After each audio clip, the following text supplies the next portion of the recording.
So we'll go ahead and get this started. And first of all, let me welcome each of you here for this work session.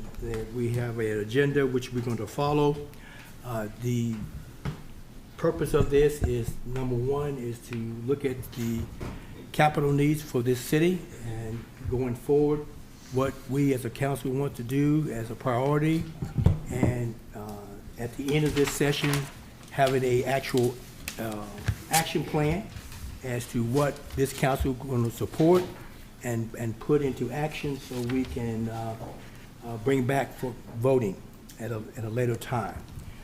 So that's what we're going to do. If you look at the agenda here, it will give you details of what we're going to do.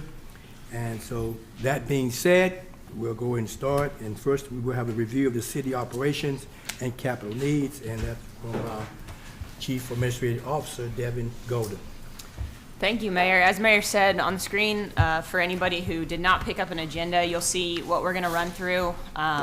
Like Mayor mentioned, the biggest priority here for this work session is to walk away understanding what the council values collectively as an operating priority or operating priorities and as capital priorities. So obviously the capital priorities are one-time expenditures, large-scale improvements, and operating is annual recurring expenses, most of the time personnel related. So we're going to dive into that. Well, obviously, the most important part is for the council to have the opportunity to talk and express what they value as priorities. So I'm going to go through the operating and capital lists and stop between each if there are questions. We're not going into great detail on each project because, like I said, we want to get to the part where council talks about what they support and what they could consider funding. And then we're going to talk some budget items, give the opportunity to look at what it would look like if the council does engage in some kind of debt scenario with Baird. That's why our friends from Baird are here to answer any questions related to that. But also we'll show general fund and reserves figures so the council has that full picture and can understand what we have the ability to do present day and what we maybe need to do to have the ability to take some of these steps in the future. So if you'll move to the next slide, please. And the next one. And one more. All right.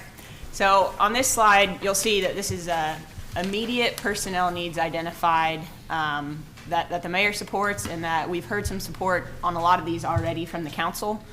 Some of these were noted in the comments council submitted to me and the mayor in advance of today's work session. So we'll start on the compensation study side. The council funded in this fiscal year a compensation study that is not just a survey analysis or a salary survey, which is what we've typically done in the past. We've just internally, through HR and departments, we've just kind of surveyed neighboring jurisdictions or jurisdictions that typically pull personnel from us. And we've looked at their numbers and tried to compete. And we've done great with what we have. I appreciate our departments putting that legwork in. But this is a really in-depth analysis. I think you guys will find it very interesting when the consultant, his name's Russell, comes and presents the findings and talks about the process that he uses.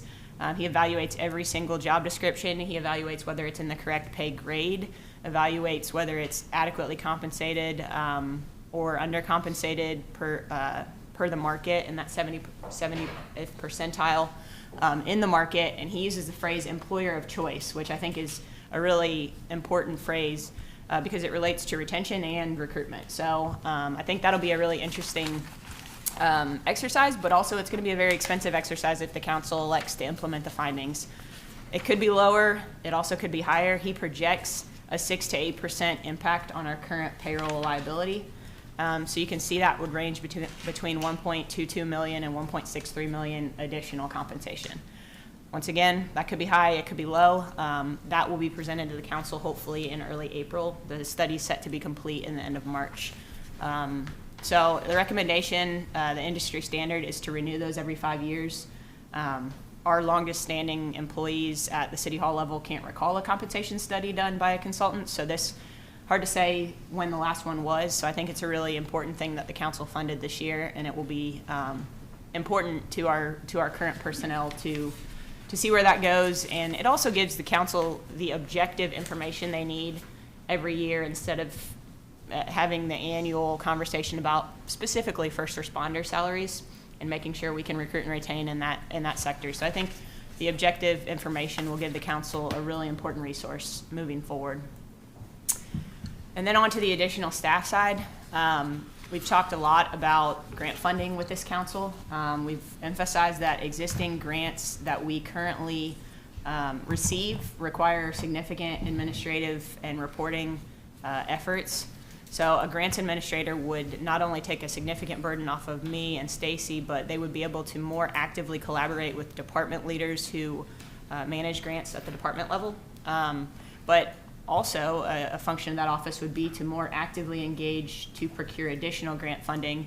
I even see a function of that office being engaging with funding agencies and elected officials at the state and federal levels. Andy Barr's office sends representatives here to Scott County on a monthly basis. They could be meeting with those representatives to understand what funding we could be seeking.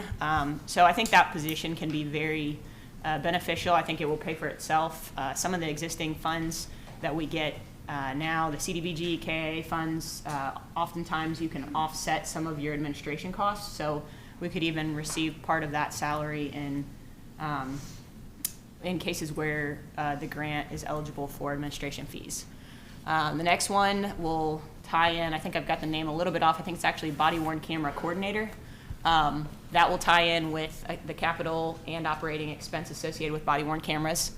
The 3 police officers associated with the traffic unit, as everyone recalls, the police department requested 3 additional officers in this budget, and they were told work on getting fully staffed and then come back to us.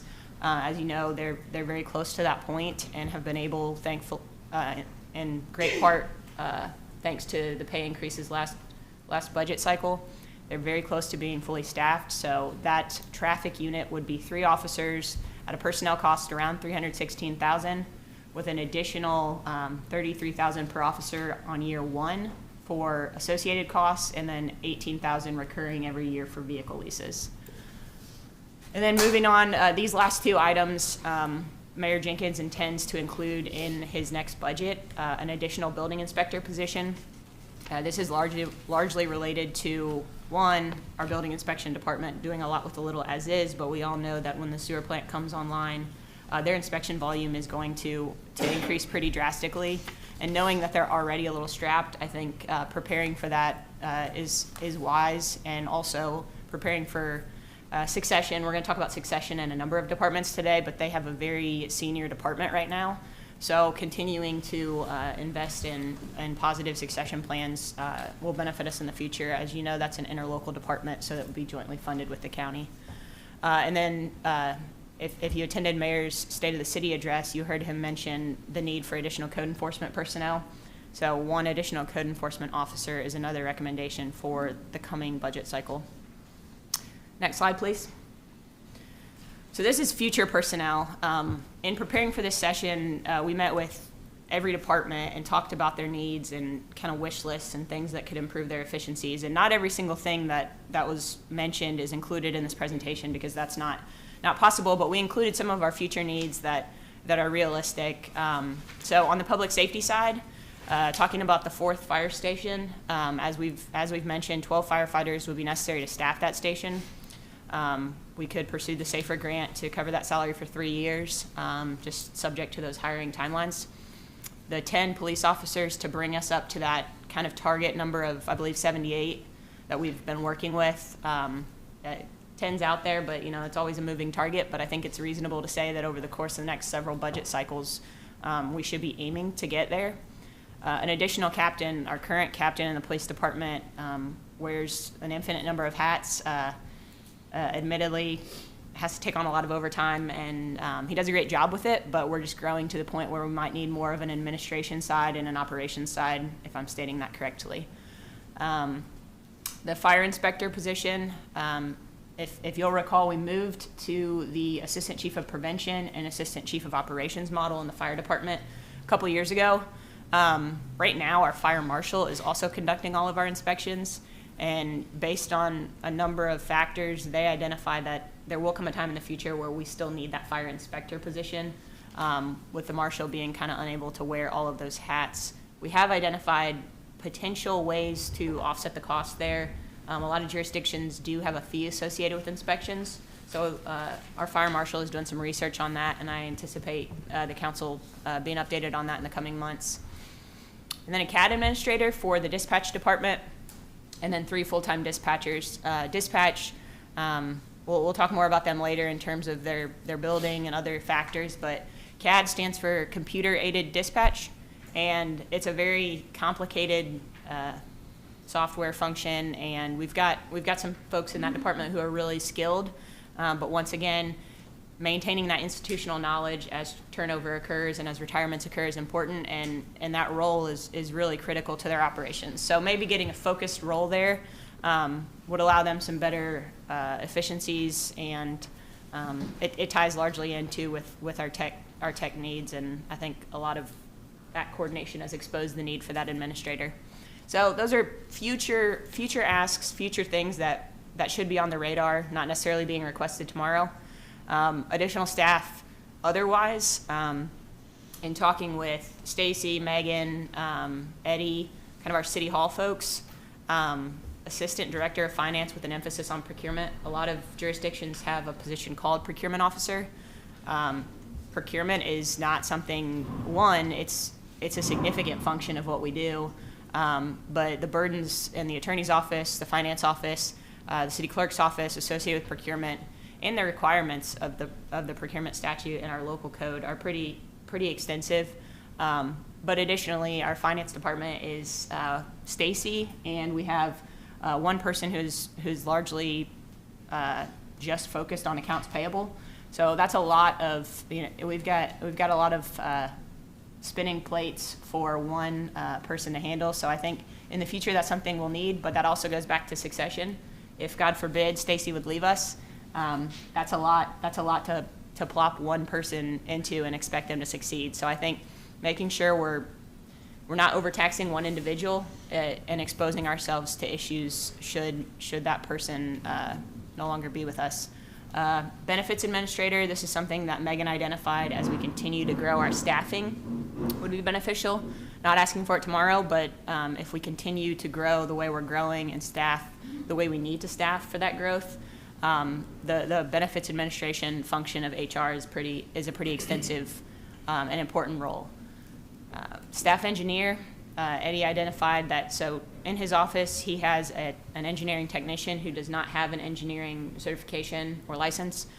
He's great at what he does, but with only one engineer in that office, it's a little bit difficult to have the bandwidth to cover everything we have going. So he said if he had a wish list, he would have another engineer that was certified by the Transportation Cabinet to inspect sidewalks. This kind of goes with public safety, but it's not a true first responder, but the fire department in the future will need another administrative assistant. And in the public works department, Robert expressed that current day their staffing level is sufficient to meet the needs that they're meeting. But if in the future the council would pursue a stormwater utility fee and preventative maintenance that's associated with that fee, he would recommend 3 or 4 individuals to be that stormwater crew. So once again, that's completely tied to whether we're investing in preventative maintenance on stormwater infrastructure. But generally speaking, his department is properly staffed at the current time. And then the last 2 are kind of just heads up, keep an eye out. If the addition of a building inspection officer and a code enforcement officer creates a need for additional administrative help in those departments, we just want to be in tune with that. Code enforcement currently only has a part-time assistant. She does a great job. And we'll keep tabs on, volume in those offices. And then lastly, staffing, whether it be grant funded or through like an AmeriCorps program or city funded, maybe personnel or an individual to support the Office of Affordable Housing and Homelessness Prevention once we get the housing needs assessment completed and kind of develop a plan moving forward through that office. So those are, like I said, not an exhaustive list of what's been identified from a personnel side, but just I think it's important to put these things out there so that, 5 years down the road, when these departments really do feel the need and the demand, it's not the first time the council or the public has heard about it. We are very lean, and it's something I think we're really proud of, the service we provide. But I think efficiency and and just general workload issues could really be maximized here. Next slide, please. So those are the personnel-related operating needs identified.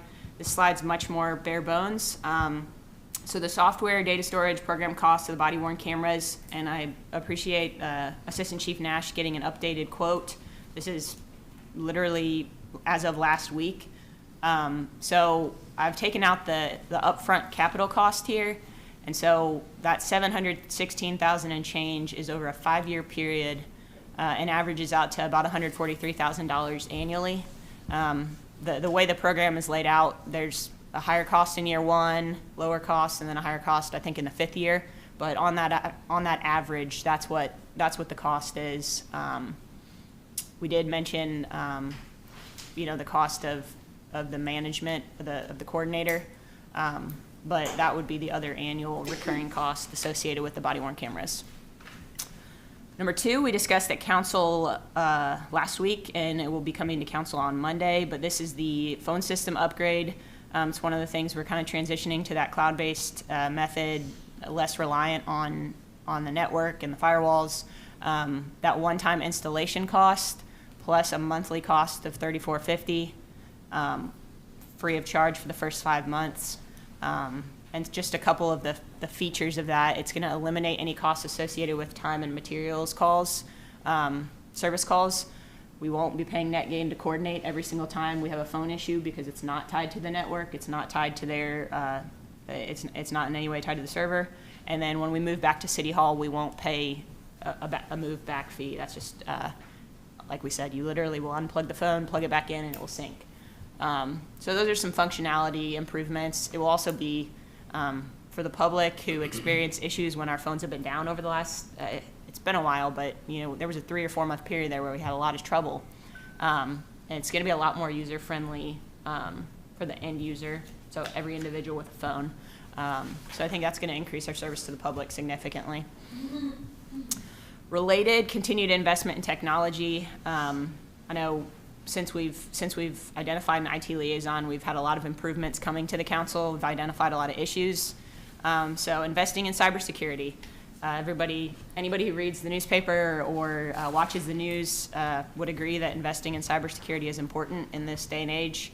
Records retention and digitization, website functionality, transition to cloud-based, and then changing our method of operation from addressing large capital needs, tech-related, on a budget amendment basis to actually planning it out so that the council can see, okay, this fiscal year, these are the improvements required, next fiscal year, and so on. And then it's semi-capital, but I included it as operating because it will show up every year, but investing annually in a paving budget, currently the city only utilizes the state MAP funds for street paving, which allows us to pave streets on more of like a 35 to 38 year cycle, and the standard is 20 years.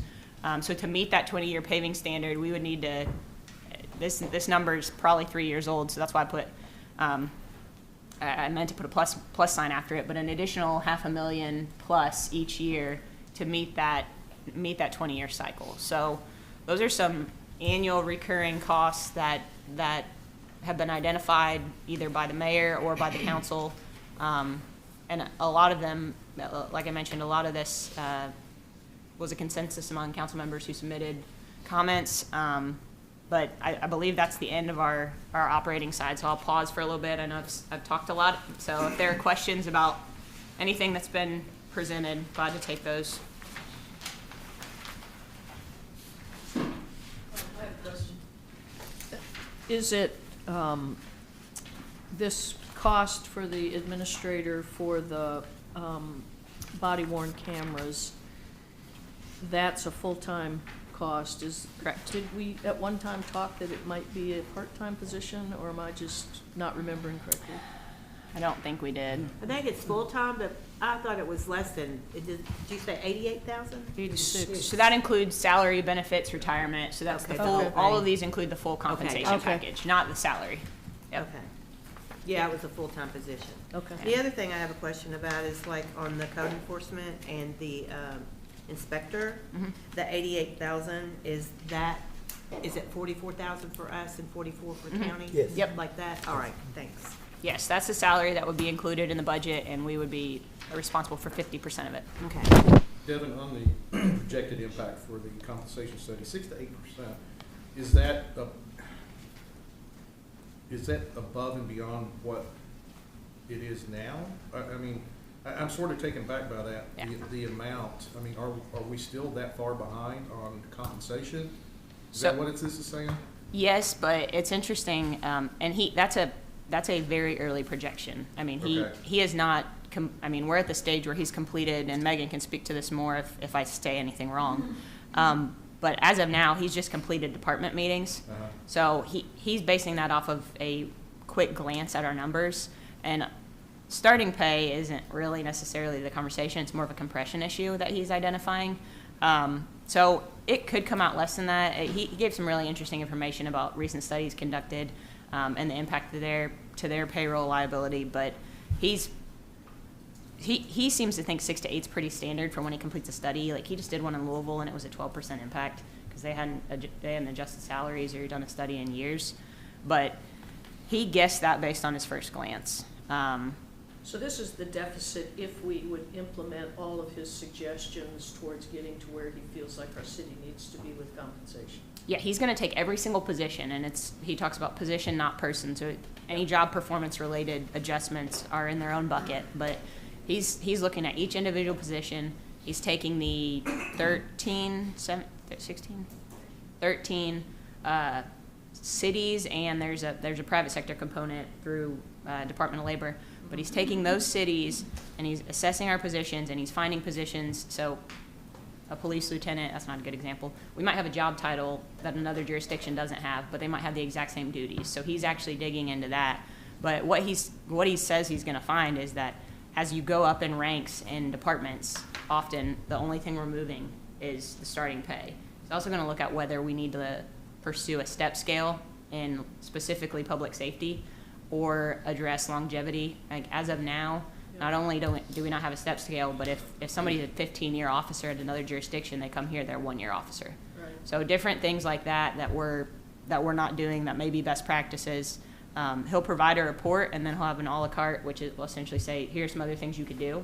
Yep. But the base report will be to get us to that 70th percentile with our competitors to be that employer of choice.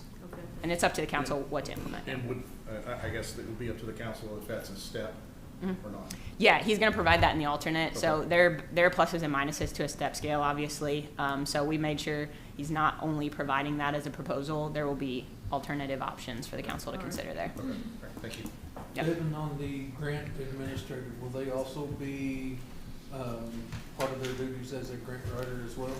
Yes, we would expect them to seek out grant funding as well. I don't want the expectation to be that the only thing they're doing is sitting behind the computer looking for grants. But I think the expectation would be that they're keeping tabs specifically on some really larger pools of funding. The goal would be that they'd be CDBG certified to seek out that significant federal funding and other sources. Because I know the police department, fire department do great jobs on getting grants, but, every now and then, I'm sure that they would, need somebody to help them say, hey, this is what information we got back, Right.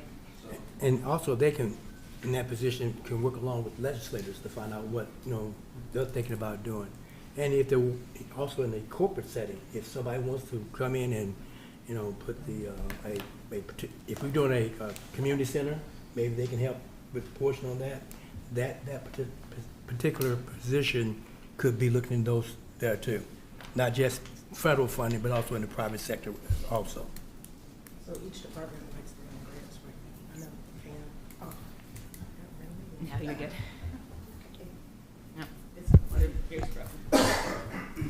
So right now, each department works, or does their own grants. They're not paid actually when they're doing extra to look up the grants or anything. So some of our departments actually, if they are doing on-grant activities, there's a $5,000 stipend because of the significant reporting requirements. When this position is established, there's still going to be significant effort required from the departments because no matter, unless they're ex-law enforcement, ex-fire, they're not going to have the institutional knowledge to draft certain parts of the narrative. But the expectation would be, like right now, when we go to do reporting, I'll use our JAG grant for an example. Our quarterly reports due, the department enters the narratives, they talk about the data and the number of calls and all of the different information that they would require, and then I go in and review it. If there's anything that maybe doesn't make sense based on the objectives of the program, I'll ask follow-up questions. So it's kind of a back and forth engagement. So the expectation would be that the grant administrator would be a resource to the department in those cases, but ultimately that they would be the central point for all reimbursement requests. All Who would take the monkey off your back?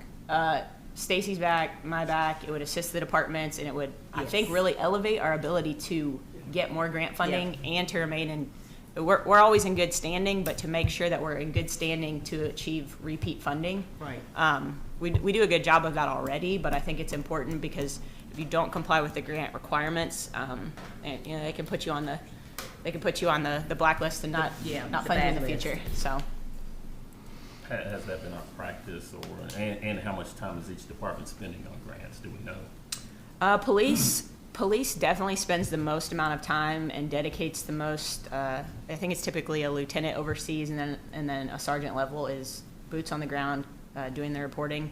But the police department expends a significant amount of time on the reporting component. Fire does a great job of seeking out. They're usually equipment purchase grants. So Assistant Chief Johnson does a lot of that. He's really good with drafting grant applications. So those two departments do a lot of work.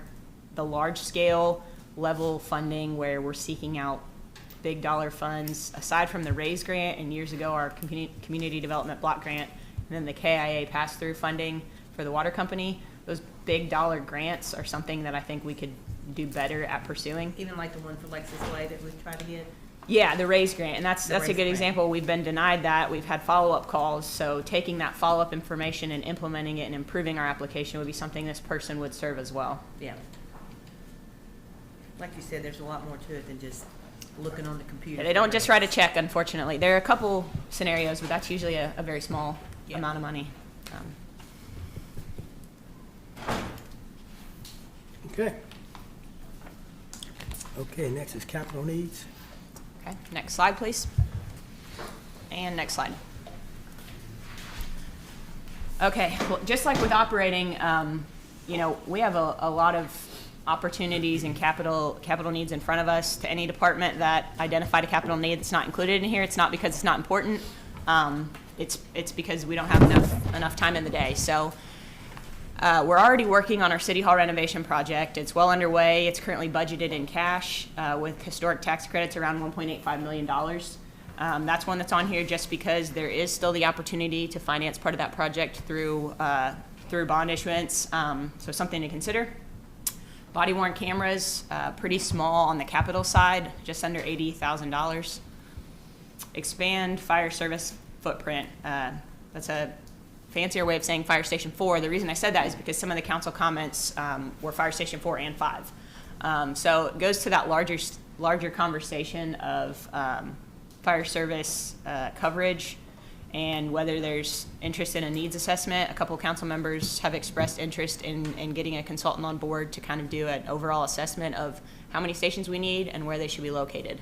So that's something that if the council as a whole maybe wants to move forward with that project but wants a little more information, that's an intermediate step. And a new station would also require the purchase of an apparatus. The machine or the equipment that they've referenced is called a Quint, so it's like a hybrid. It's, I believe, $1.5 million.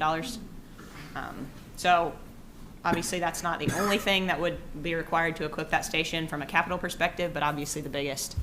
Old Oxford and Lexus Way, the project is estimated around $14 million. I put $15 million because we all know that price changes every day, but that does not include the cost of property acquisition. So appraisals and acquisition of property would be separate from that pot.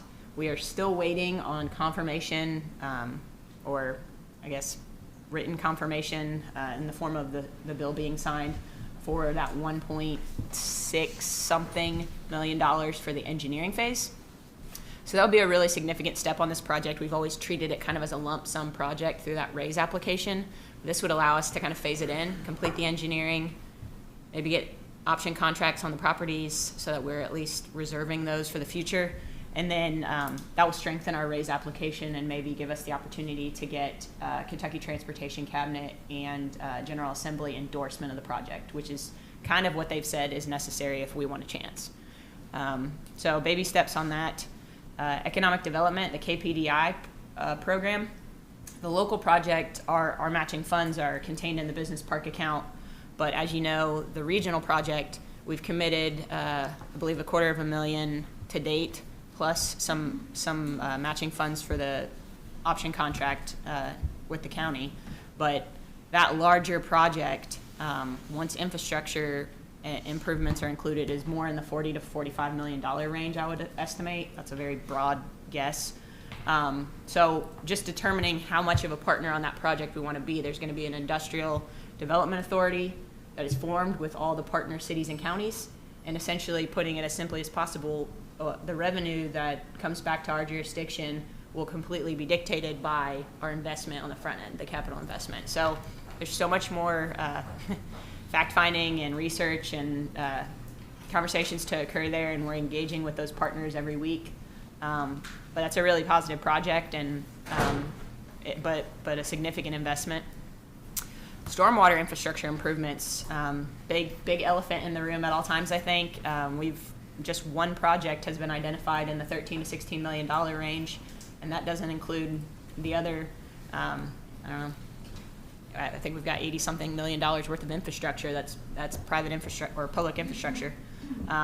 So, knowing that those needs are that significant, we have a dedicated revenue source is likely the only way we're going to overcome the practice of simply budgeting between $800,000 and $1 million a year to address one or two projects and have an emergency fund, which is our current practice. It's around $800,000 a year.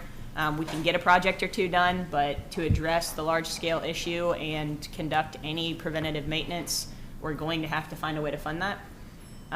As of April 2023, the cost to add that part to Strand's contract, which would be developing parcel by parcel the fee, is around $200,000. I assume that's going to go up just a little bit because they obviously compensate their employees additional compensation once a year. So I know they increased that by 5% last time. So I think assuming 200 to 210 is reasonable. Parks and Recreation quality of life projects. We brought kind of a profile of projects to the council a couple months ago, and there was some discussion, and obviously they're with the parks master plan being presented. It's almost in its final form. They presented at the interlocal committee on Tuesday. Some pretty significant opportunities there. So that's something that in coordination with the county would be a significant undertaking. Cemetery capacity.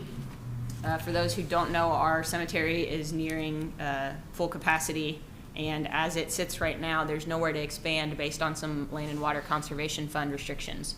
So what we have to navigate is converting those restrictions, which requires us to purchase a new piece of property and place those restrictions on the new property, which will encumber that for recreational and other eligible purposes under the program. But then also the cost of expanding, which I don't know how significant that would be. But this isn't really a suggestion one. This is one we have to do. We really don't have another option. I guess we could open another cemetery, but I don't think that's feasible. So this is one that we're going to be actively working on. Emily's going to be coordinating with the Department for Local Government on that conversion process, which is really cumbersome. But that's one that we're going to keep plugging away on. A community center in a central location with maximum accessibility for all. I think that's one that everybody agrees is a good idea. Just determining the scope of it is probably the next challenge, and understanding exactly who it serves and how it serves them. Sidewalk investment. Kind of added three parts to this piece. So we annually can continue to invest in that cost sharing program. The $100,000 previously allocated is pretty much expended. They're working on reconciling those numbers and making sure everything checks out. But that's something that I think the community really appreciated, and I think we worked out some kinks in the process, and look forward to doing it again. The bricks on Main Street, I know you've heard Eddie talk about this and or you've seen it yourself, but when they laid those bricks, they didn't, I don't know what was under it, but they did not secure the base well, so they've settled and are in pretty poor shape. He has a cost for that. It would require them to literally take up every brick, properly lay the base, and relay the bricks, and that's at $250,000. And then the Main Street sidewalk grinding pilot program, Shay and Eddie have been working with precision concrete cutting, and essentially from approximately the Shell station on Paris Pike down to the viaduct, they would do this grinding process where sidewalks that didn't need to be completely torn out and repoured, they could grind them down to the a safe level to prevent trip hazards and other issues. It's not every sidewalk piece will be eligible for that, but I think the college actually engaged in that program, and a lot of cities are using those kinds of services to make a lot of progress for less money. So I think that's a positive opportunity, and we'll work on getting a price on that. Next slide. The Bridge Street Bridge, as you all know, the city's been offered $140,000 in a good faith payment by Norfolk Southern to allow them to demolish the bridge at their cost. The city would retain the ability to reconstruct a pedestrian or vehicular bridge, subject to their standards. I know there's been a lot of talk on this one. There's been discussion about if the city moved forward, what to do with the $140,000 and different things there. So obviously it's still subject to discussion and considering what opportunities we have. We do have, we've gotten some figures on a pedestrian bridge, because I know a large part of the conversation has been the concerns with pedestrian access. So continue to look at that project. And the rest of these are really issues that came up in the scope of having meetings. Aside from the West Main Street project, these came up in the scope of meetings with departments. West Houston Way, so Roberts Public Works facility, their parking lot is over 20 years old and I guess in some pretty poor condition. So he's working on figures for what repaving that lot would cost. So in the coming years, I see that being an ask, probably just through his budget. Accessibility to the second floor at 125 West Clinton. As you know, building inspection, code enforcement, and electrical inspection operate out of that building. It's an interlocally funded building. And the second floor, as it is, can only be accessed by stairs. Anybody who can't make it to the second floor, we meet them where they are, but providing that accessibility would be a benefit, especially because those offices do deal with the public and with the business community quite a bit. So installing an elevator there, Jim Burgess just gave a ballpark of 80 to 100. That's not an actual bid, just throwing a figure out there. But that would be a benefit. If you remember when we renovated that building back in 2017 or 18, it didn't rise to the level of construction that required us to add that access. And so it wasn't something we did at the time, but it's something that if we continue to operate those departments from that building, needs to be prioritized. That was when that was the water company, right? Right. Yes. Right.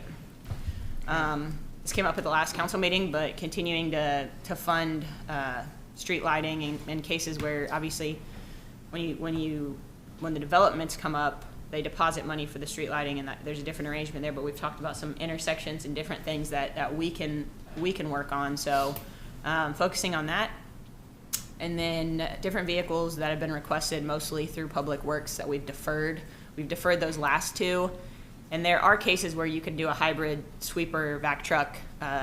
There's some functionality questions there, but you can seek that. But we've kind of said, hey, hold off. Let's see if we get a stormwater utility fee, because that could fund those.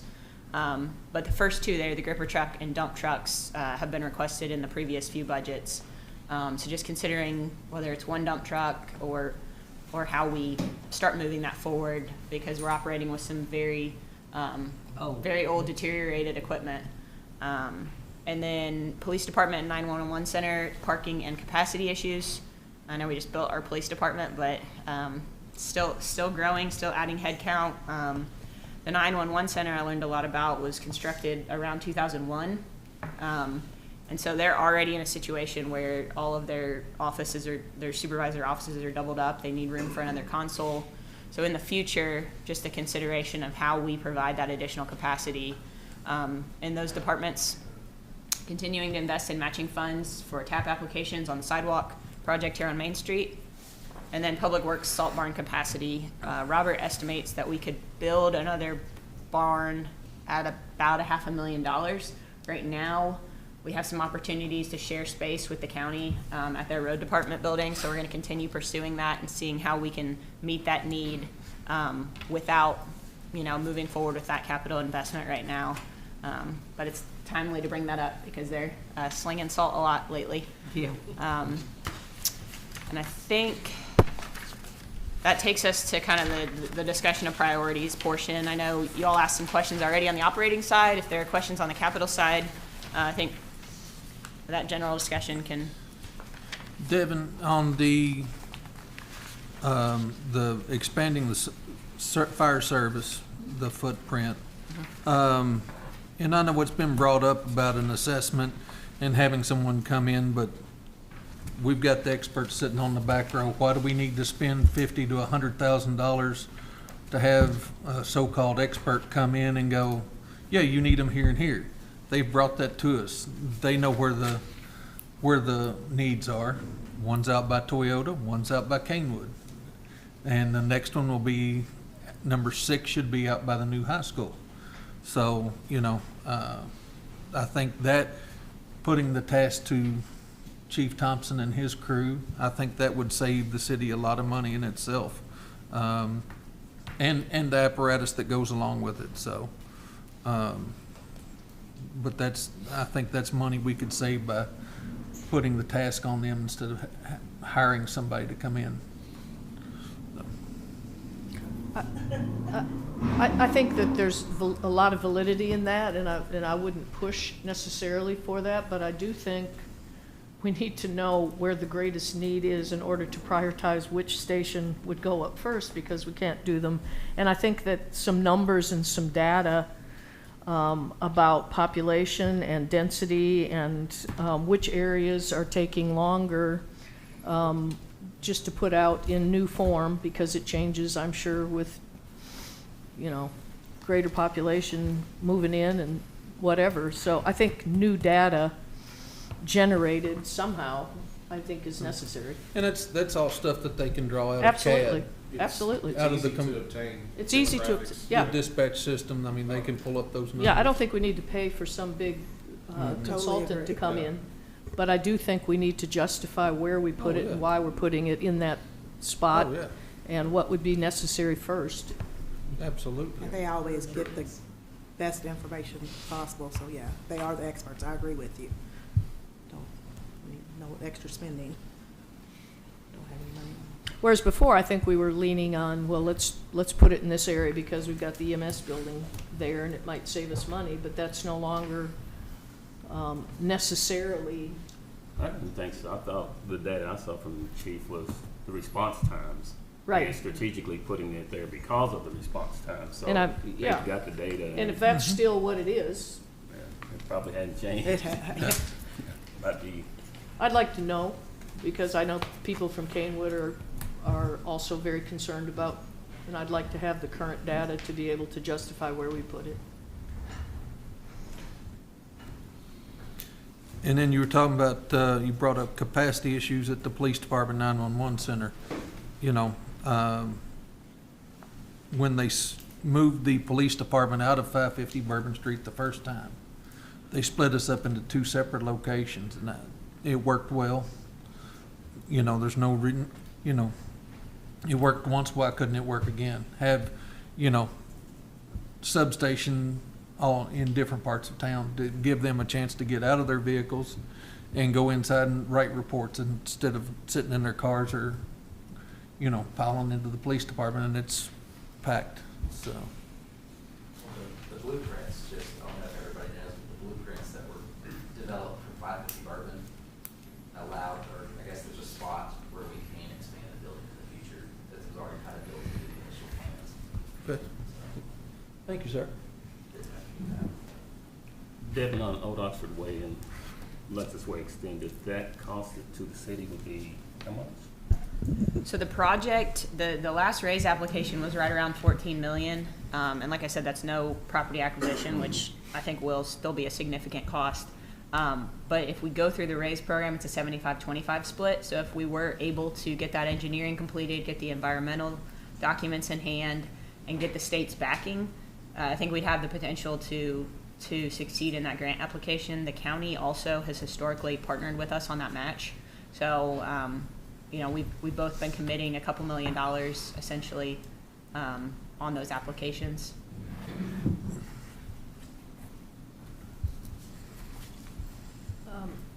Could you talk a little bit more about this amendment to Strand agreement for the stormwater utility fee?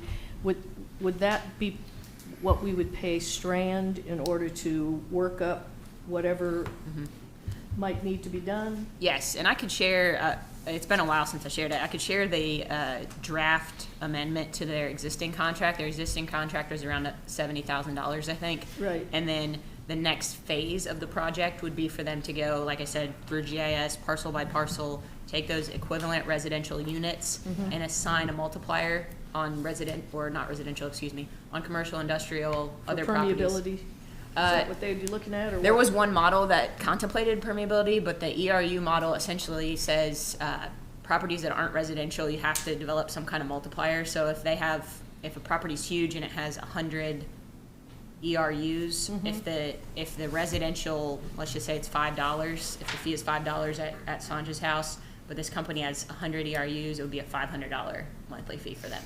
And then there'd be opportunities for credits for organizations that conduct their own stormwater mitigation or in some way deserve an offset. So there'd be a program for that as well. So they would not only establish that credit program, but they would take each individual lot and assign it its multiplier. It's the last phase of what we need for the stormwater in order to make a Yeah. decision. So I'm in favor of putting that at the top of the Yeah, list. I think we're gonna have to do something. Yeah, and the other thing too, we can always do, as far as Bridge Street Bridge goes, I feel like we need to go ahead and let the railroad do their thing with the idea of us being able to build back. And we could use that money for a capital project or even earmark it for a footbridge down the road. But I also think that the $140,000 would probably pay Houston Way. You know, when you think about it in that respect, you can do something else with it, with just putting it in the general budget and come back and put Bridge Street on a capital project list of down the road is something that we would want to look at as we continue to see where our revenue's coming in. I think the money from that needs to be earmarked for the community. Yep. For the what? It needs to be earmarked for the Bridge Street area, instead of putting it into the general fund and get lost. Sure, that's a I compromise, really for sure. think it needs to Yeah. go back into the community. So if we're taking something away from that community, I think we need to put something Put some back back in it. into Yes. it. I I think agree. that's I a don't disagree reasonable with thing you that. need to do. So, Right. you know, we may, you know, down the road, put a pedestrian bridge back up, but right now, we're taking away something from that community. So let's be very prudent about putting things back if we're gonna take something away. Right. So, Devin, did you say you had an estimated cost on a pedestrian bridge? Yes, I sent that out. Maybe I didn't send it out. We got, actually, Prime worked up a very back of the napkin, actually, I don't even think they charged us a fee. Back of the napkin idea, and I believe, I can pull it up. 300,000 or 400,000 or something? It was more than I that. feel like it was more than that, Alonzo. Let me pull it up. And Kim, I talked to you about for the No, you know? bridges for the Legacy Trail. Yes, sir. And there is grants available for those bridges through that program? Yes, through the CMAQ. Okay. The grant that we are doing through the county to get the Legacy Trail to Wild Rose Soccer Complex, those are both CMAQ grants. Okay. And I believe that they're also gonna use some sort of transportation grant to improve the roadway right there in front of the bridge. The TAP grant? Yeah, they have a TAP grant there too. I'm sorry, TAP. Yeah, it's a TAP program, yeah. You're right. and also, the governor has put aside in this budget, I think, $42 million for bridge repair and reconstruction. So, and when we have our bi-monthly meeting with him through Zoom, he's emphasizing that, you know, you gotta be quick with this because it's very competitive. And right now, we're looking into that, see what we can, how do we get on that, just to get that done, and looking at that as one of the possible ways. And also looking at the one later on down by, on 460, where we don't have, well, you have to have an alternative, just in case we don't get this done. So on that, Mayor, the governor's, that money is state, right? Mhm. So there's also federal money in the Infrastructure Act for roads and bridges, and I know Lexington is using some of that money to repair or fix one of the bridge issues Right. they have. So we need to be looking at that from a vehicular and pedestrian bridge back in that area. We should start high and see what we get. If we're able to get a vehicular and pedestrian bridge, that would be the ideal situation, I would think, just from a connectability to that area and as we continue to grow. For So, Bridge Street, you're talking For about? Bridge Street, Yeah. yeah. Could you not, you know, get ahead of get ahead of things, but just phase it in, pedestrian first, and then come along and vehicular bridge I and don't know if you can do phases? that or not, or. I would think you probably have Do to, it up. oh, I'm not an engineer, so that's Yeah, no, something we have to I'm look at just- as an engineer. Is it possible to go with a pedestrian and then move to that? Right. That might be the road, you can do that. Yes. Or you have to start with a vehicular, then work your way to that. Right, So right. that's what So something we can It's just look something to at, throw out there and yeah, think about. to find out exactly what would be feasible for us to do. And these are also things that our state and federal officials can get involved with. I mean, we're talking about infrastructure. There's been a huge influx of federal money floating into the state. The state has excess funds right now that they're right now in session thinking about tapping into for various needs. So I would think that bridges and roads and infrastructure like this would be something that we could meet with our elected officials and say, look, come on out here, let's see this bridge, let's see, come and look at it. I do know that that Lemons Mill Road Bridge is Yeah. on the horizon of, it's They're out to looking at bid. Yeah, Yep. it is. It's out to bid. So So I, that capacity is gonna be Yeah. strengthened. I was able to find those numbers. So they proposed an existing location cost estimate and then a new location cost estimate based on the fact that with it being, if it's pedestrian, there's gonna be a drop-off. So they proposed multiple options, but the new location, they estimated at 520,000, not including right-of-way or drainage impacts or the engineering cost. So they're, anybody to engineer it. So I don't know what kind of cost those would be, but that's Probably the. less than $1 million. Yeah, total. For all of it. I would say for sure. And then the existing location is a little bit less expensive at $494,000. But that includes roadway, sidewalk, ramp, bridge, and a contingency. So they've included a pretty healthy contingency in those, just because they've done this very, like I said, very high level. Can certainly look into any of those funding opportunities. I know traffic counts always come into play there, and I know local priority and local reverence of a project is always different than state level, but a lot of our citizens have mentioned there's growth that's going to occur back in that area, and there's a lot of opportunities, so it's certainly worth considering and pursuing. And one thing that we would have to look at, whether it's a footbridge or a vehicular bridge, is that that roadway on the east side of the railroad, it needs to be widened and improved because the junkyard does have semis that come up there, and they have taken out that nice lady's mailbox on a frequent basis. And so I think we need to look at widening that road out. And, I know doing away with semis up in there is going to be kind of tough because they do have to haul them out when they do crush them. So, we just have to find a better solution, but definitely widen that road and improve it back in there. So, Thank you. Devin, on another thing, is the Paris Pike Bridge and how narrow it is. We talked about that a little bit, but I don't see it here on the list. I think it's another opportunity to apply for some federal funding or state level funding. yeah, Lexington's getting federal funding to widen theirs out, so yeah. we need to pursue that as well, please. You know, we have this category, quality of life projects, park and rec, and I know we talked a lot at the interlocal meeting this week. And, I mean, there are lots of people in this town that feel like, and the statistics we heard at the meeting was that we are far, far behind in recreational, park and recreational needs for communities our size elsewhere.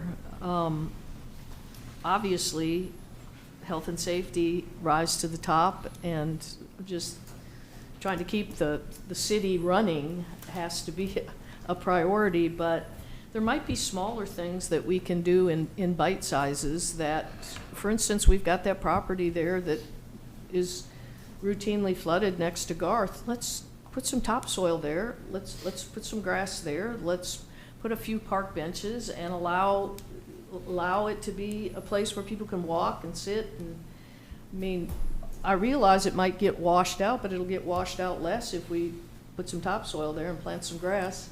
Is that where you're talking about where Clark's Ashland Station is? Yes, Yeah. yes. Well, didn't Eddie say he wanted a retention, that's where that was gonna go? That's Even that with- $13 even with million the re- project. Well, Even with the retention pond there, you could still still do map stuff. out and go in conjunction, thank you, You will. Yeah. with the school system and make a large walking trail up Exactly. through there. So, I'll double check. I believe we, originally, when we set aside ARPA funds, we did set aside some money I think for we that did. corner. Yeah. I know there was discussion on timing because of whether or not we were gonna Do something else. stormwater projects. Uh-huh. but Wasn't it like I will- $90,000, Stacy? sorry? Wasn't it like It $90,000? was, Something yeah, like it that. was Pretty 100, so far up there. we can, if that's something council wants to pursue, I think it may be in that ARPA budget. We just, with timing on stormwater. I would be so interested we in can doing look- that. Yeah, we can see what we can do with that. and Stacy, I do have one question. It's not on here, but I know they are waiting for an answer. Parks and Rec, they have some 10 and 15-year-old vehicles that they are still using. Yes. Are they gonna get on the enterprise I plan? did speak with Joe about that. I don't know if he's had a chance to follow up with Ken, but I did speak with Joe about that, and they are welcome to use our procurement process as they have in the past, and to Okay. have their own contract. We've always allowed parks or planning, or even the revenue to, if we have solicited a vendor through a RFP process, then they can use that same vendor. Okay, So they can do that. so they can do that for the dump trucks and other equipment Yes. as needed as well? Yes. Okay, all right, thank you, ma'am. All right. Anything else?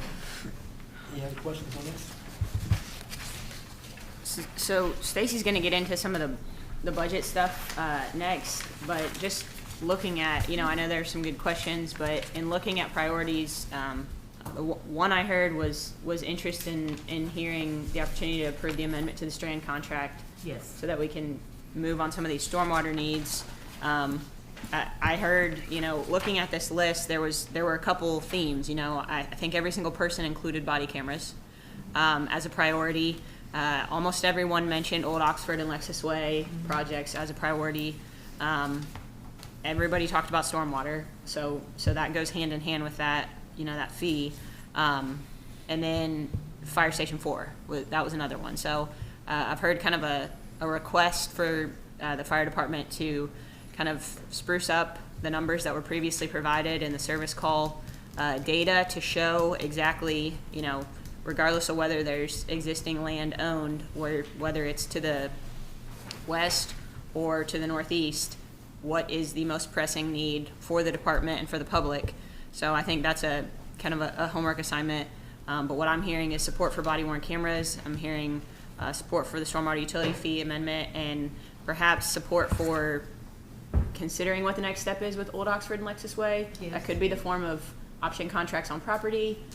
So not asking for, everybody to say right now, but maybe coming into Monday's council meeting, maybe have your top 5 capital priorities list to submit so that we can, we're not throwing darts at a wall. We know what to bring information for. We know what to request as a vote. You've seen the mayor's priorities. And then that doesn't mean that these other things will fall off the radar. It just means we kind of phase them in and keep working towards them. I'd also like to add to that the traffic unit. Yes. I mean, we hear a lot from our citizens about traffic problems. And if we can phase in a traffic unit, even if we can't do 3, I think it would free up police officers to be able to spend time doing other things, and keep our community safer from a traffic standpoint, and parking and a lot of other things. There is a lot that goes into that, and you know, it's been talked about a lot with a lot of speeding and stop sign, and you Yeah. just can't put signs up everywhere, and a traffic unit Would will be very actually helpful. force people to be responsible for obeying the law, because it'll get you with tickets and insurance. And you find a lot of other things when you stop people, that Yes. might help other crimes in the city. Yeah. Another thing I think that we probably ought to pursue, and I like this, is the grant writer. I think it would Absolutely. absolutely pay for itself. I And I agree. could see that being utilized quite a bit. Derek, will you go back to slide 5, please? Just making sure he's awake. So on that, y'all mentioned a couple staff items. Yeah.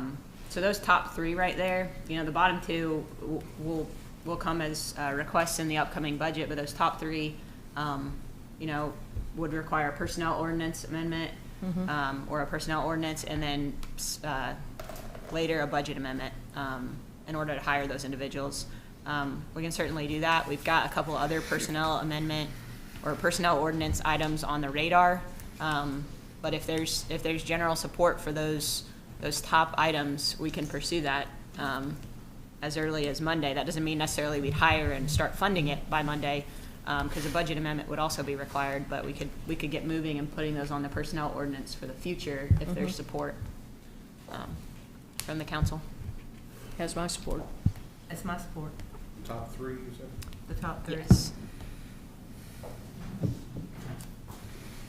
Like I said, they'd still have to be included in the budget amendment, and ultimately hired. I'd say if we're gonna do the traffic unit, if we're gonna do the budget amendment, go on and do it all the way. The building inspector and code enforcement, is that what you're saying? No, Oh. the traffic unit. That is the top 3. The grant writer, the grant administrator, the body camera administrator, and the police officers, traffic unit. Mhm. And I put those 3 up there because those are actually probably for efficiency, that is the most need. And this not just to make us in our administration run better, but it also eventually will help in our community. Because, you know, the only way, if you want to change behavior, you have to have people out there. And that's the only way you change behavior. So you got to have those things to do that. So, you know, those are important items. And for us to be competitive, in us to actually, we're going to grow. These are the concerns I hear when I'm at Kroger's about speeding. This is what I hear when I, you know, talk to other council people as well as people in employees in my office. You know, a need for taking some of the burdens off of them. You know, we have to make sure that, especially for the administrative part, our people that works for us have to have a healthy working environment.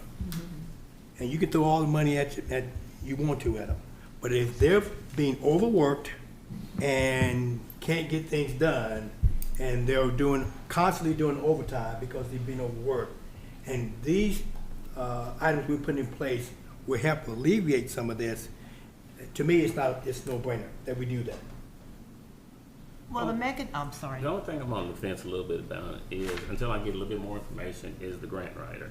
I understand the grant writer can take some pressure off, but I don't know how much time is currently being spent by each department for research, for writing, for applying, for monitoring. And from what I've seen, when the departments come forward with a grant, they've done a lot of great work. And I don't know how much time it takes to do that, but you guys are the experts, and you're looking in some place, and you're coming to us with grants. Now, granted, you may be missing some, but I just don't know how much time you're spending.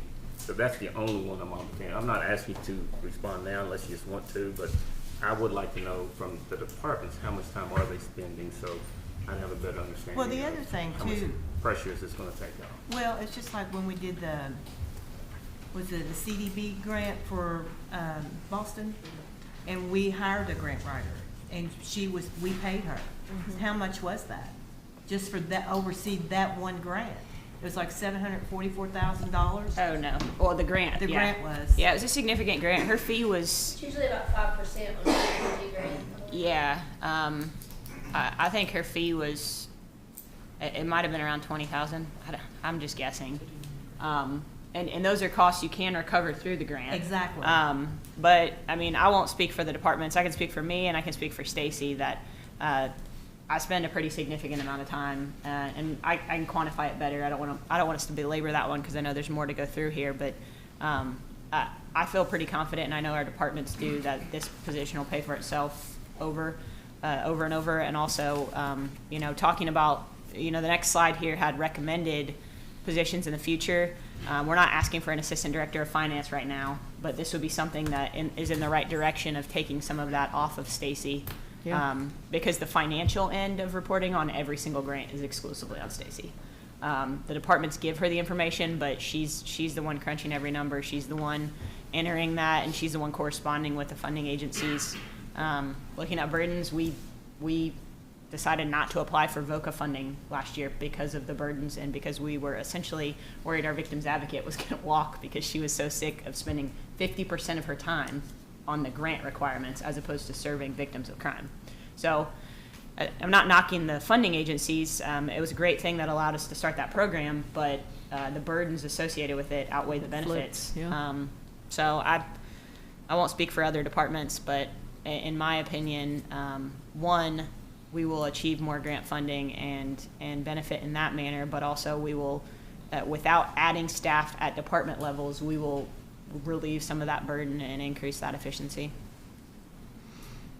And Stacy, you can correct me if I'm wrong, but the first three that we're talking about, given the fact of the additional raises that are really going on all over the community, could maybe possibly be recurring revenue from our occupational tax to maybe pay for the top three things that we're asking for?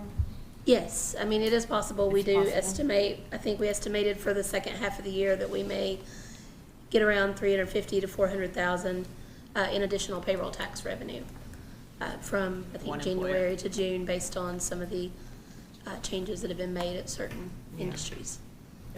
We just don't have those hard numbers yet. Well, it's a great segue into Stacy's part of the presentation, so you All right can then. skip back forward to slide 11, I think. 12, sorry. There we go. Yes. So the first thing, this is a very high-level picture. We wanted to talk about the numbers, talk about where we're at. So the first thing I'll talk about is current budget, but just in general, I'll talk about my budget philosophy. Obviously, you've all been through at least one budget cycle with us now, and you all know that I have always historically budgeted conservatively. I budget conservatively on revenue because I don't want us to miss those projections and be short. And then, of course, we budget expenses at what we fully expect. We budget at full staffing levels, and then, of course, sometimes they have vacancies throughout the year. But we budget at full staffing levels so that they are free to fill those positions as qualified applicants become available. We have, I think, all but 1 or 2 years in my tenure, we have beat our budget projections. We have budgeted a deficit, and we have ended in the positive. So with that said, you know, one of the things I've talked about with the mayor, with Devin, the finance committee, is, you know, we want to tighten up our budget projections to where, obviously, when we go through a budget process, we have about half a year's worth of data to look at on revenues. And then by the time I get to the end of the year, it's, well, we brought in $1 million more, $2 million more than we expected, but I don't have that data at the time of budget prep. But we are going to look at these historic trends, and that's some of what you'll see on the next couple of slides. We'll get there in a second. But my goal is, of course, to continue budgeting expenses as needed. Excuse me. Let's try. But I want to make sure on revenues that in budgeting conservatively, but not so much that, you know, we're not able to accurately budget our expenses. So that is a goal for this year, for myself, the finance committee, the mayor, Devin, is to make sure that we are looking at that closely. So first, we just have a highlight of our current budget stats. So after our first amendment that we did in the fall, our budgeted revenue for the general fund was a little over 34 million, and our budgeted expenses were a little over 36 million. So officially, as adopted, our current budget deficit is 1.988 million. I have a note in there, when you get the mid-year amendment, which will be brought to you either later in February or first in March, we will look at increasing our revenues. For example, payroll tax, you'll see in a minute, we budgeted 16 million this year. We brought in 17 million last year. So one of the first things we'll do is to at least bring our payroll tax revenue budget up to at least what we collected last year. If it's trending higher, we can assess that. But at a minimum, we want to bring it to what we've collected. So you'll see that coming up. And speaking of the mid-year amendment, the reason, even though it's mid-year but we don't do it till February, is because to look at half of our year's worth of revenues, the quarterly returns are not due until January 31st. So they can postmark them January 31st, put them in the mail. By the time Tracy gets them, deposits them, enters them in the accounting system, it's the first week of February. And also we have a finance committee meeting coming up, I think about the third week of February, and the finance committee wanted the opportunity to see what that first amendment would, or the mid-year amendment would entail before we have first reading. So it will come to you either the second meeting in February or the first meeting in March. And of course, if we have actions we want to take on personnel ordinances or other items, in advance of that, we will do what we typically do, which is where we'll have a municipal order with a clause that says to be funded via future amendment, and we'll include it in the mid-year. So that's just where we are now. Our general fund balance as of June 30, 2023 was approximately 31.1 million, and our projected fund balance as of June 30, 2024, well, I say projected, it's what's adopted in our amendment, would be 29.1 million based on what the budget currently shows. This does not include a set aside for City Hall. So if we pay for any or all of the City Hall renovation with cash, that would reduce those numbers. So please keep that in mind.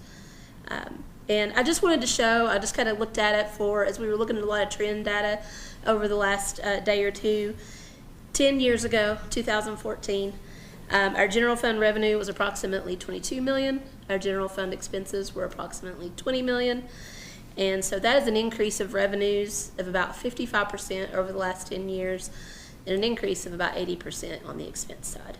Obviously, we've added staff, and we know that we've had to raise salaries, especially on first responders, to compete with the market. So you can see that. So I just wanted to show that for kind of a historical perspective, that you can see how much our budget can change in 10 years, because the next slide, please, we'll start to talk about 10 years from now.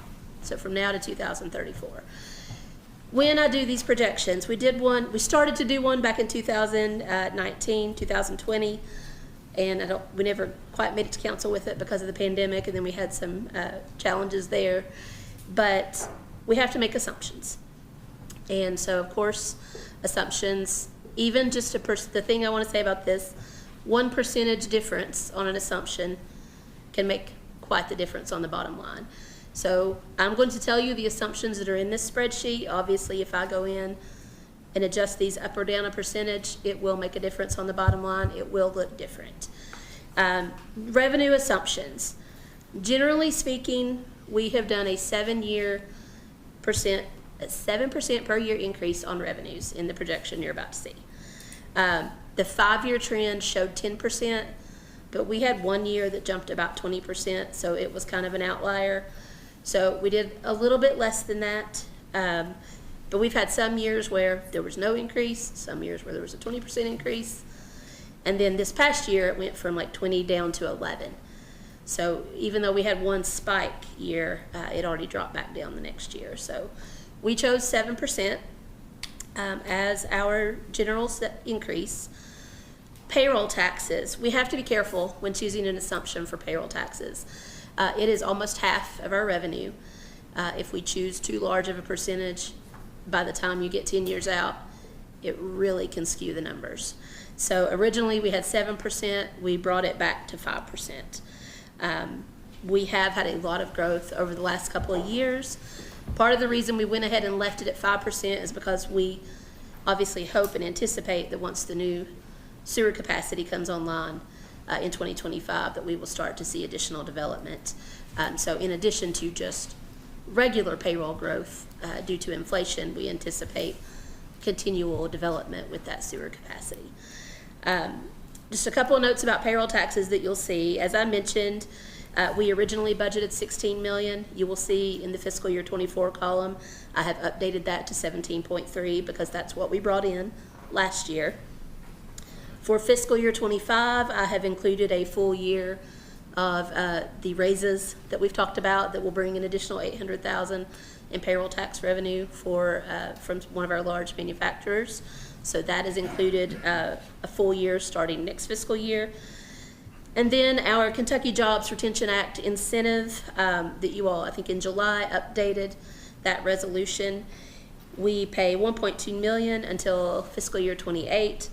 Then it drops to $1 million, then $750,000, and then $350,000. So I have accounted for that in the 10-year projection where that revenue comes back into the budget, provided it is not extended or updated in the future. This is contingent to that Kentucky Jobs Retention Act is contingent that if Toyota comes back in 2030, says, hey, we have a new activity, they can reapply and it Yes. may jump right back up to 1.2. Yes, and that's why I said, provided any additional changes. So far, I mean, this started 10 years ago, I believe, almost, and so I think the original plan probably should have been over by now, but it's been updated And it resets every time, right? I'm sorry? It resets every time they come back.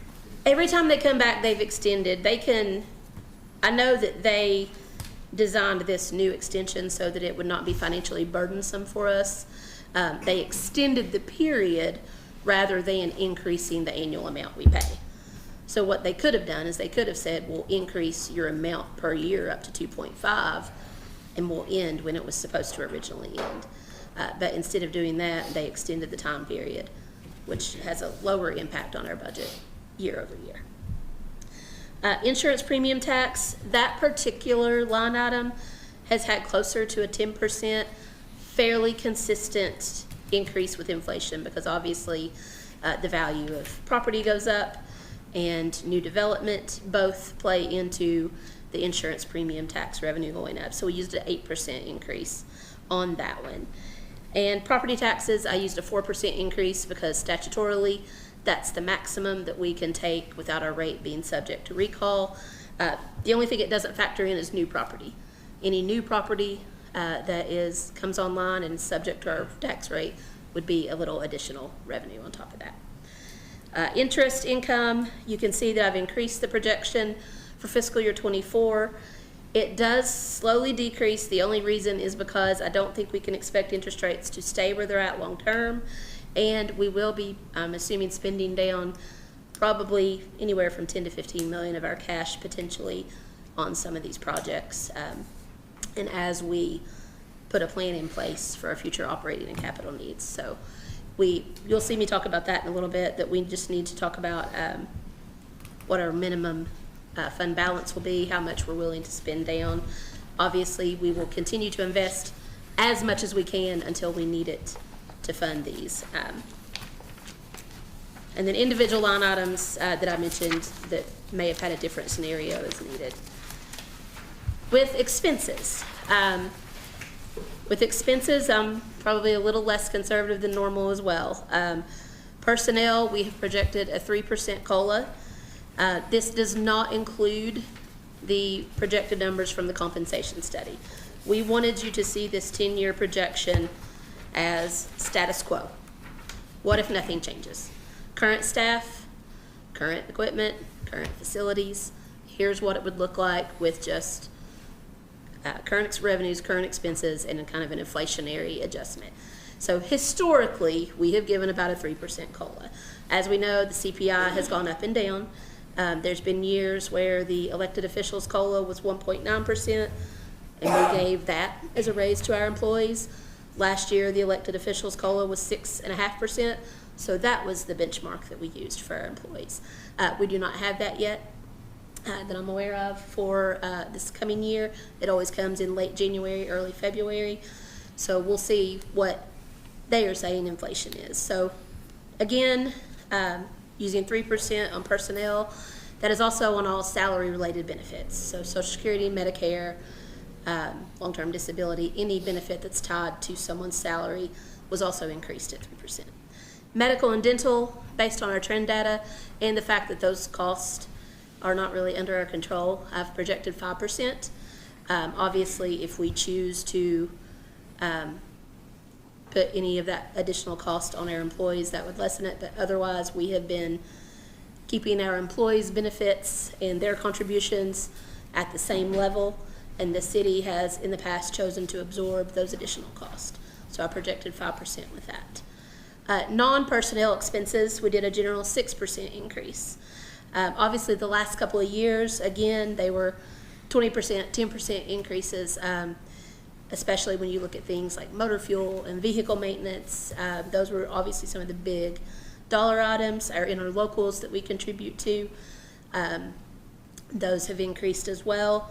So the 5-year trend data showed an 8% increase in non-personnel. We chose 6% because we do have control over how quickly we allow those budgets to grow. Certain things like utility and motor fuel, you have to pay no matter what, but there are some line items you can tighten up in. The CERS rates, they actually decrease in fiscal year 25. And so I have the fiscal year 25 column takes into effect the new lower rates. They're decreasing by about 4 and 5% for the hazardous and non-hazardous, and the rate itself is decreasing by 4 or 5%, but it's actually a 11 or 15% reduction in the cost in the line item when you look at that. So those are the assumptions. So with that said, we will show you what a 10-year projection could look like.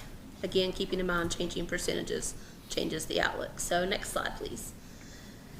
So starting with fiscal year 24, and again, I'll call it a modified budget for this year because I did increase, I increased the interest income, I increased property tax or payroll tax revenue.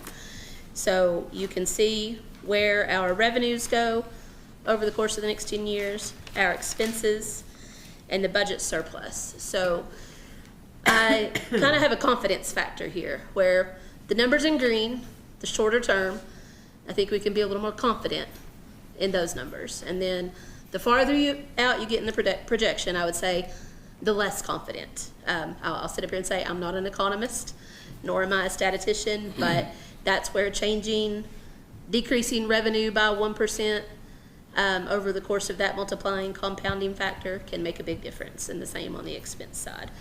So I wanted you to see that. So anywhere from a 2.7 million to about 3.8. I feel comfortable with that because we have, over the course of the last few years, increased our fund balance anywhere from 2 to 3 million on average a year. And so I want to make sure we reflect that in this projection and that we look at that as we're assessing our needs. So if there's any questions on the projections, I'll go ahead and take those because I think that's, well, it's not my last slide, but I'll pause on the projections and kind of let you look at those and see. And, with the caveat, again, different percentages quickly change the numbers. Also, keeping in mind when you're thinking about these operational needs, this is obviously recurring operating budget. This is not the capital items. I've removed capital items from these projections. If you look at, over the course of the next 5 years, if we add 10 new police officers, that's over $1 million. If in the course of the next 5 to 10 years we build 2 fire stations, that's $3 million in firefighters. If we do what you'll see on the next slide, which I'll get to in a second, if we do a $20 million bond issue to pay for some of our capital, that's $1 million debt service a year. So very quickly, you've added up with just a few things can potentially be $5 million in additional recurring expenses. So just keep that in mind because I know it's easy to look at 2034 and say, oh, that's a big number, that's a big surplus at the end. But these are going to fluctuate. The economy is going to ebb and flow. It may not always be a 7% increase every year. That's just been the average. So tell us, once again, what you feel like our deficit is going to be at the end of this fiscal year. At the end of this fiscal year, I think we could be very close to breaking even. I think right now it's about 1.9 million. Right. I do feel confident we'll increase the payroll tax budget, like I said, about 1 million. So that'll take about half the deficit away. Obviously, I'm going to make sure we're not trending down compared to last year before I do that. But as long as we're trending the same as last year, we can expect we're going to collect at least as much as last year, if not more. We do know, obviously, there are a few personnel items we're going to add mid-year, so those will kind of go back into the deficit. So I think we could be close to breaking even, hopefully less than $1 million. By the time we add in those other expenses, you know, if we add those things to the personnel ordinance, it's going to take time. It's going to be 2 or 3 months before we get an ordinance passed, get our budget amendment passed, have an application process, actually get someone hired. It's going to be closer to the end of the fiscal year. More likely those will be in the next fiscal year. Yes. Yeah. We need the authorization in the budget to be able to go ahead and hire them now. Right. But, you know, spending, I think we could be close to breaking even this year. Okay. Stacy, And- the 1.9, does that also include, it's the deficit, does it also include where we had to pay extra on the EMS station? No, that is Okay. not in there. That's Is next it? year. No. That No, would be that's not in additional. there. All right, So we That's the didn't future. put that on the capital, but that is not in this deficit. okay, thank you. So Stacy, we will need to talk about that as part of our capital projects. Yeah. We had projected, I think, $33 million on the revenue side for fiscal Yeah. year '24. And with the payroll tax coming in at $1 million, so that puts us at 34. But it looks like the revenue projections are about $2 million higher than that. Where's the other revenue coming from that you're thinking? I'll go back and look. I know that in the first amendment of the year, we increased interest income, but not quite a lot. I believe it was around 200,000. I know I added at least 550,000 in interest income because we just did that $20 million CD, and we'll have it for about half a year. If we'd had it for the full year, it would have been about $1 million, but there should be about 500,000, and then we were projecting about 250,000 from our stockyards investments. So I know that that's part of it. I've got the numbers. I can show you exactly where those are. Off the top of my head, I'd have to pull out my spreadsheet.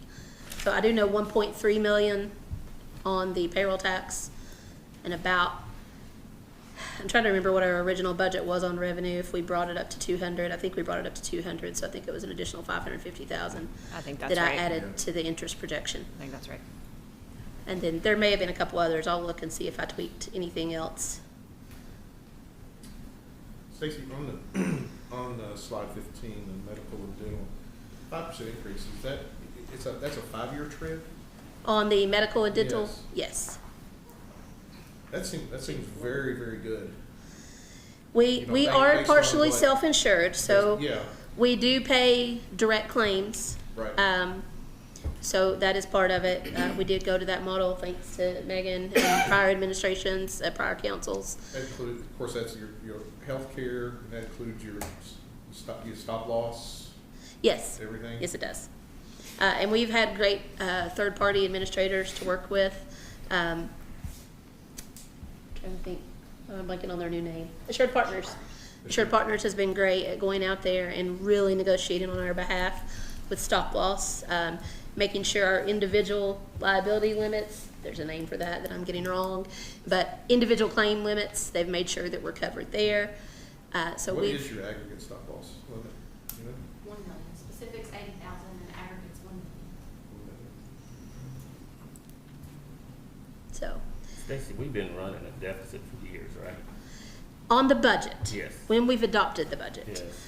And that's where I said I've always budgeted very conservatively on revenue. I've always budgeted as if we were fully staffed. So the combination of revenues outperforming and lower expenses, I think there's only been 1 year we actually, other than for capital projects, 1 year that operationally we actually went into the And I deficit. know at the end of the year, we end up with a surplus, Yeah. primarily because of our staffing has been down. A lot about the staffing, a lot about the, like I said, payroll taxes. We've performed higher on that. So that's one that I'm gonna look at carefully when we budget next year. Insurance premium taxes, like I said, they've increased quite a bit, just with new growth and everything. So yes, we have budgeted at a deficit.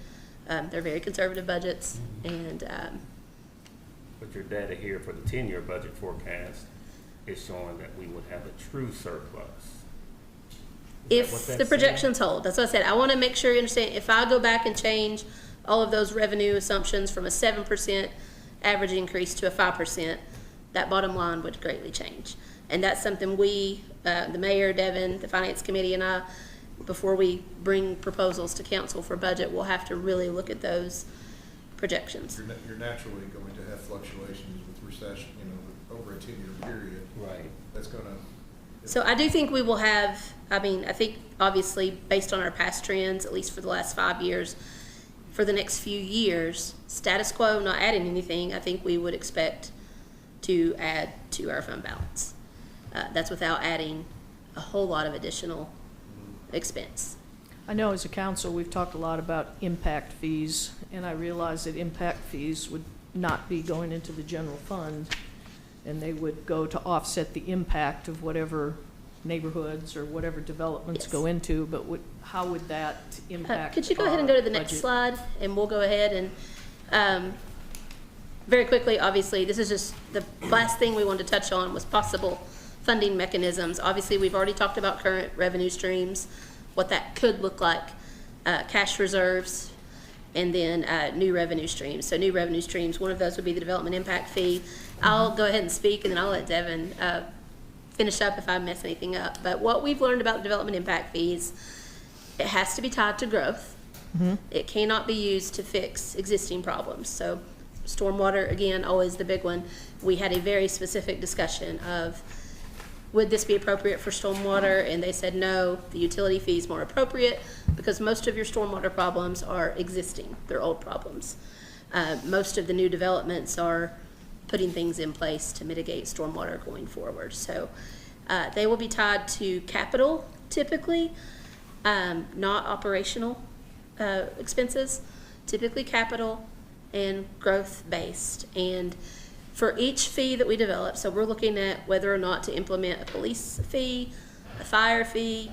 Obviously, GMWSS is partnering on whether or not to implement a water and sewer development impact fee.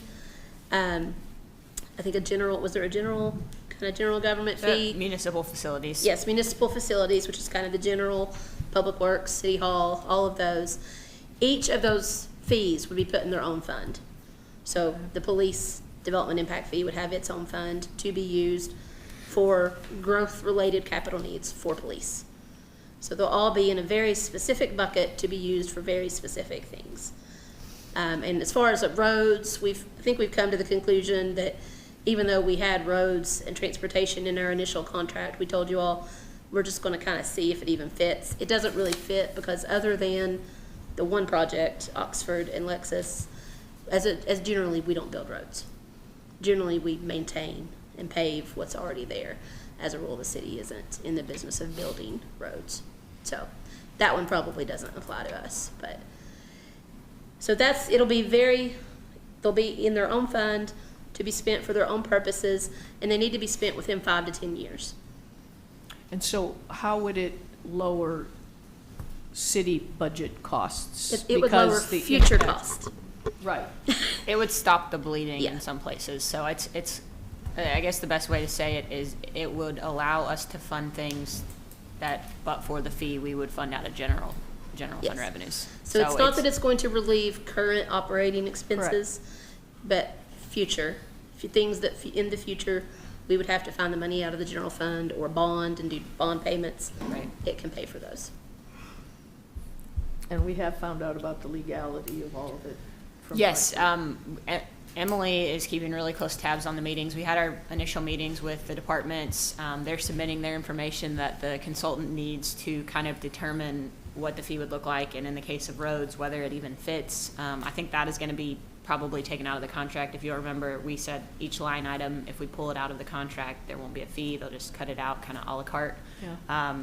But in having those meetings and submitting that information, they'll kind of go back to the drawing board and start developing what it would look like. They'll be presenting a couple different times to council, so I think that'll be, forget when the first meeting is slated to occur, but that'll be a great opportunity to ask questions about how the funding is spent.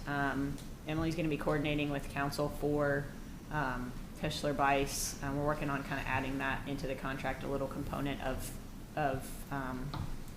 legal services for her to bring up some Kentucky-specific issues related to the distinction between taxes and fees, and some concerns with legal issues there. She's already identified a couple of ways that, a couple of opportunities to clarify, because obviously they've never implemented this kind of a fee in Kentucky.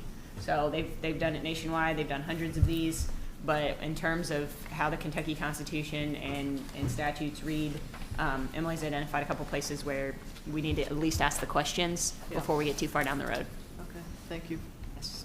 And just to follow up, essentially the way they presented it to us was, it's like we bring them, hence the meetings with the departments, a 5 to 10 year capital plan.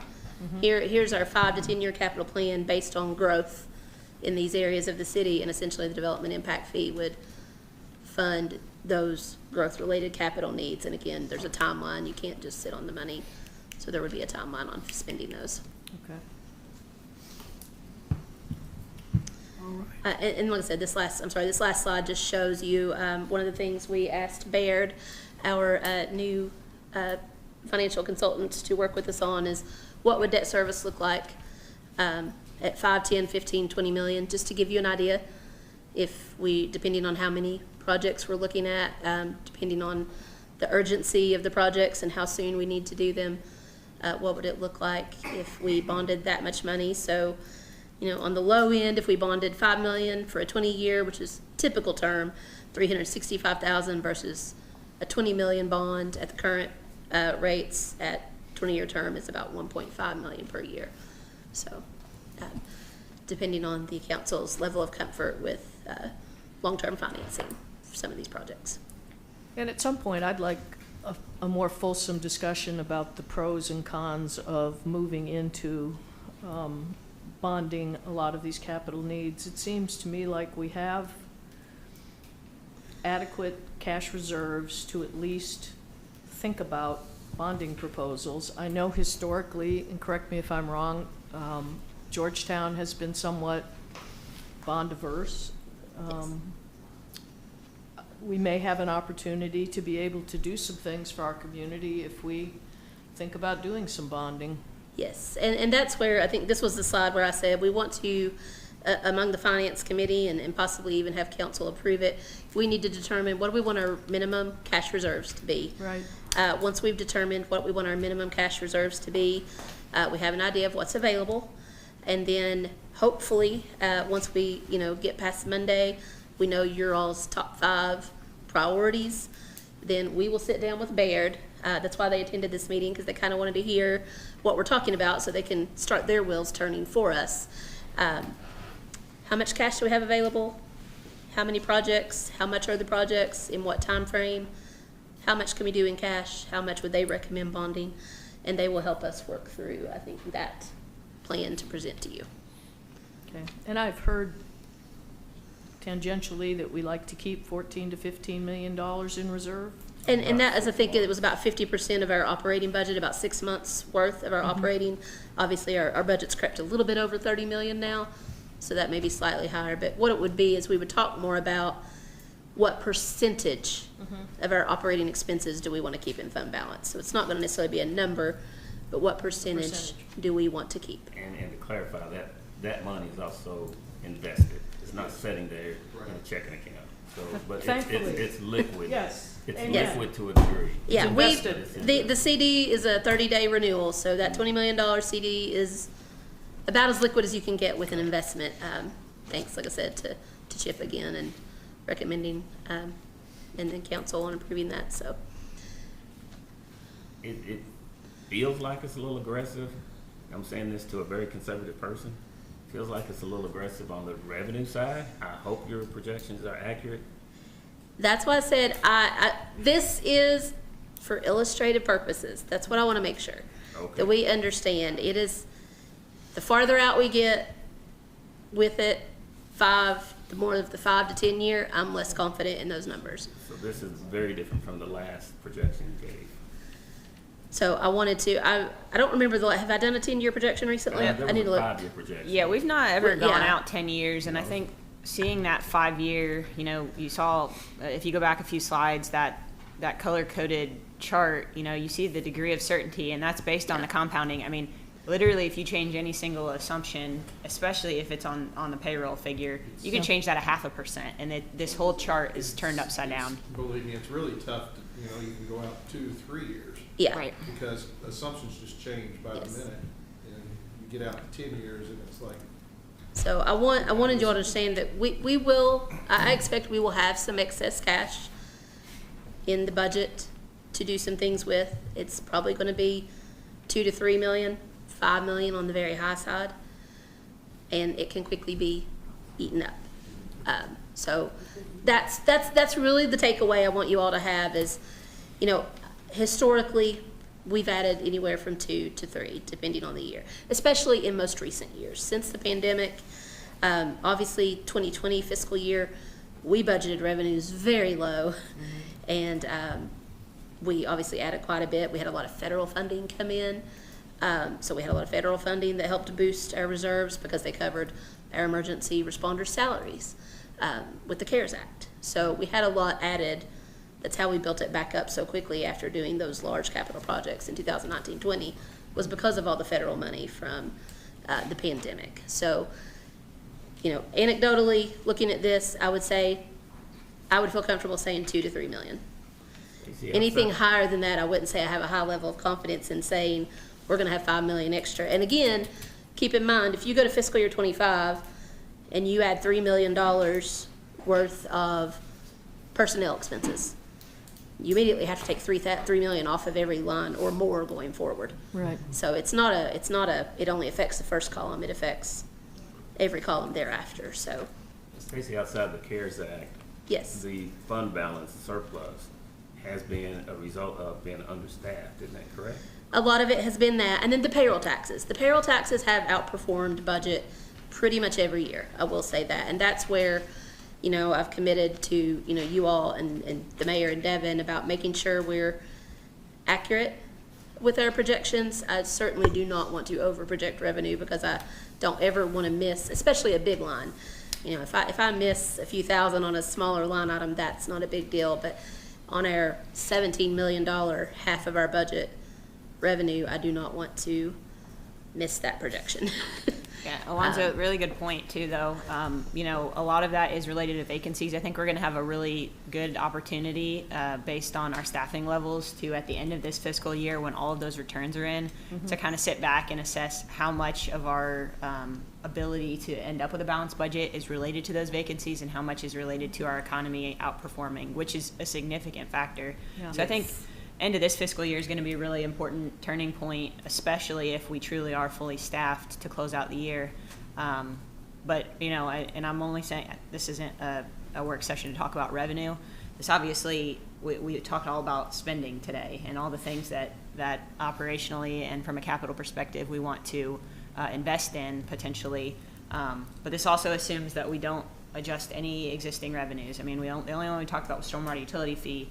But we have had conversations about other ways we can adjust our streams of revenue to accommodate the fact that we're kind of kneecapped on the payroll tax based on the stacking, and that we're always going to be kneecapped on the property tax rate. So we still can have those conversations. We still can determine kind of getting out of, I know there was an indication that people wanted to see how this fiscal year ended up and sit back and assess our numbers. Right. But those are still conversations to be had, but it all ties back to where are the priorities and how much appetite is there to move forward with some of these this year and up through the next 5 years, I think is a good goal point. And that makes it a little difficult from an operational standpoint to say all these without knowing how we're going to end up, because that operational impact truly is going to hit the budget pretty hard if our projections are. And Stacey, you do a wonderful job. Like I said, is this less conservative than a projection that I typically present? Yes. And that's why I wanted to start with that caveat of if I go drop these percentages 1 or 2 points, it changes. And I can certainly send you that. I can send it to you 10 different ways, but at the end of the day, for this presentation, I had to pick one. And all of my trends they're less than the 5-year trend. You know, our 5-year revenue trend is 10%, but we had one that was 20 and one that was 10 and a couple that were 4. So it's an average. So please, keep that in mind. So that's why, 4% was fairly consistent, and then the last 2 years, we just jumped in our revenue trends. So that's why payroll tax, we brought it back down to 5% instead of 7% like everything else. And if we drop it I another. appreciate your conservative approach to when you project. Well, I want to be. I want to manage it like I would manage my own household, and I want to be conservative and not overcommit us. But I also understand the public perception of, well, you've got a large fund balance. You've been building that for the last 4 years. So I want to take both sides into consideration. I want to be conservative. I don't want us to overcommit. I want us to address revenue streams where needed for these things we want to commit to in the future that will be recurring. But I want to make sure I'm being fair to our taxpayers as well. Yeah, because it's always important that we'll be good stewards of their money. And Right. I'd rather be this way and be safe than just be someone known just to spend, just to be spending. And because that in itself will get us in trouble down the road. So I appreciate that very much so, what you're doing with that. Like I said, you're one of the best hires I've made, so there you go. Thank you, Stacy. Not the Thank you all. best, he said, one of the best. All right, next thing, I believe, the same question is closed remarks. I think we all have, something to look at. You had a bird's eye view of what we're looking at. Again, we in something to take away from here is you come up with your top 5 that we need to make sure that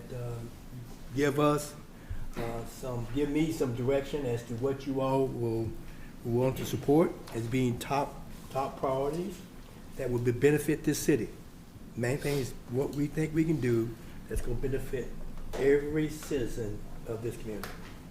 And we want to also remember that, let's make sure that we're keeping our people safe and that every decision we make is going to be the best in their interests going forward. So, again, I appreciate you all taking time out to your busy schedule. And Make one more comment there. well, I'll let you have one more comment. Sorry, I like to tie bow on things. So I did hear that there's interest in a personnel ordinance on the operating side, but that top 5 is for capital. So the top 5 capital priorities that you as an individual have.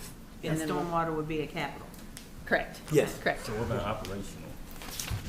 What I heard was that people were interested in hearing first reading of a personnel ordinance, knowing that those hires would take a while, but then the other operational things, the only other immediate one was the implementation of the compensation study when the time comes. But if there are side notes about the operational matters that you think, hey, you put this off, I would think this should go in the next budget, obviously those are most certainly welcome as well. Okay. All right. And we're gonna talk about that Monday, or we're gonna shoot you an email? Submit it to the mayor and or me by Monday if possible. All right. All right. Thank you very much. Thank you, everybody.